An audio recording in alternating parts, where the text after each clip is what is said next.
dowladda hoose ee degmada Xudun oo horkacaya maayirka degmada Maxamed Jaamac Xirsi iyo ku-xigeenkiisa Cabdinaasir Cabdiqaadir Sheekh Cabdi Guure ayaa bilaabay oo la wada banayna taasoo bilicda magaalada dib loogu soo celinayo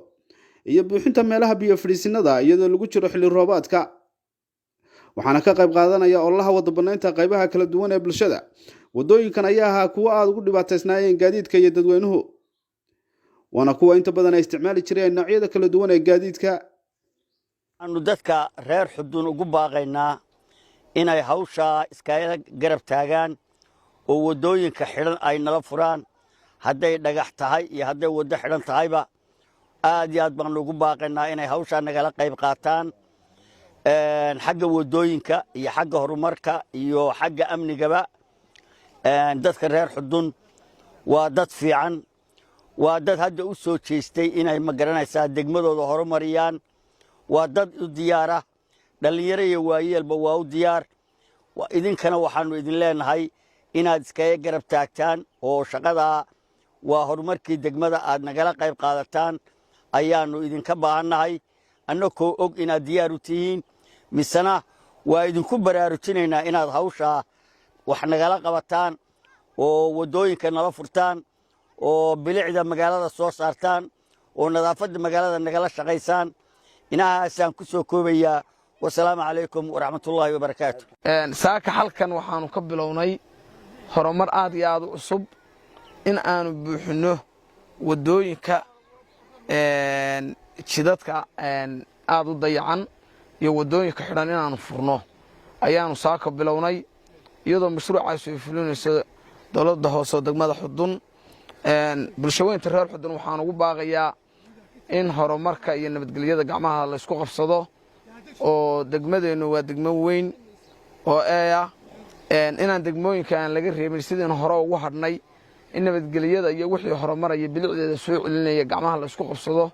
oo wadada horumareed la qabsado ayaan aad iyo aad ugu baaqayaa waxaan kaloo aan tacsi tiiraanyal aan u dirayaa khasaarihii ka dhacay caasimadda Hargeysa walaalaha iyo ku yimi aad iyo aad baan tacsidaa tiiraanyada u dirayaa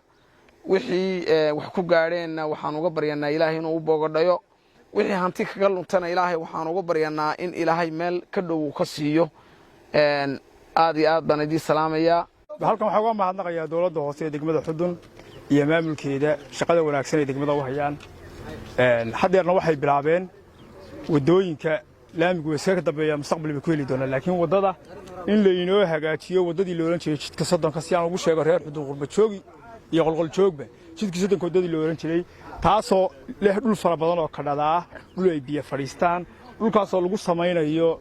qaarna waa la simayaa qaarna biyaha laga habaynayaa intaas ay dowladda hoose inoo wadaa iyo wadooyinka dhagxaanta la hordhigay ama xiriiriyada ama taangiga waxyaabahaas oo dhanna waxaan leenahay dadweynaha reer Xudun sidaad markii hore u ballan qaadeen ee aad u tiraadeen wax kasta way kala qabanayna dowladda hoose in loo qabto ayaa wanaagsan wassalaamu calaykum waraxmatullaahi wabarakaatu saddexaad bishii afraad 2022 waxaanu joognaa degmada Xudun oo ay ka bilaabmayso wado hagaajinta iyo bilicda qurxinta magaalada oo ay mas'uuliyadaas iyo hawshaas fulinteedu ay leedahay dowladda hoose oo ay nagala joogaan maayirkii iyo maayir ku-xigeenkii walow golihii deegaanku badankooda ay maqan yihiin oo halka aad u dhaliilano anagu haddaan nahay dhalinyartii iyo shacabkii degmada oo shaqadii saaka furmaysay ay goobjoog aanay ahayn ay ka maqan yihiin waxaanu guud ahaan degmada anagu dhalinyarada u nahay aqoon-yahanada u nahay macallimiintii iyo cidii mas'uuliyiinta magaalada qaybtooda ay nala joogto waxaanu aad iyo aad ugu faraxsanahay hawsha wanaagsan ee ay golaha deegaanku bilaabeen oo ay dowladda hoose bilowday oo ay wadadu waa infrastructure-ka weeyaan wadooyinku meelaha ugu muhiimsan ee laga maarmaanka weeyaan wadooyinku ee bilicda magaalada qurxiya ee hayweeyada loo sameeyo degmada iyo dadka guud ahaan magaalada deganna waxaanu ku boorinaynaa inay la shaqeeyaan horta hagaajinta wadada kala shaqeeyaan hawlwadeennada hawshan wada oo ay saacidaan sidii ay wadooyinku u furmi lahaayeen waa xilli roobaad biyaha magaaladu way fadhiistaan xanuunna inagu dilaaci kara waa ognahay adduunka corona wax la yiraahdaa weerariyay adduunka waan ognahay maanta shubbiyo daaf dilaaci kara jadeecooyinkii baa la sheegayaa oo gobolka Sool kale inuu helay kiisas jadeeca baa la sheegayaa marka waxaanu u baahannahay inaanu ka taxadirno waxa weeye saddexdii bishii afraad 2022 waxaa ka bilowday barnaamij bilic soo celin iyo furista wadooyinka magaalada Xudun. Furitaanka ka hor waxaa ka horeeyay barnaamij wacyigelin oo dadweynaha lagu ogeysiinayo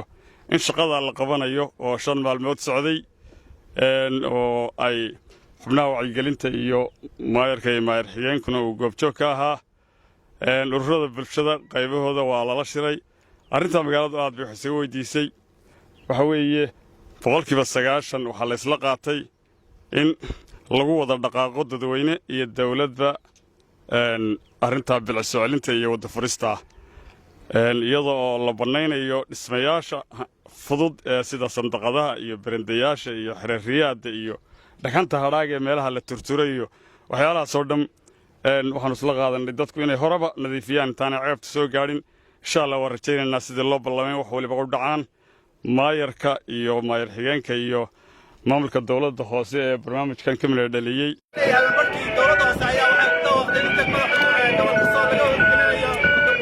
magaalada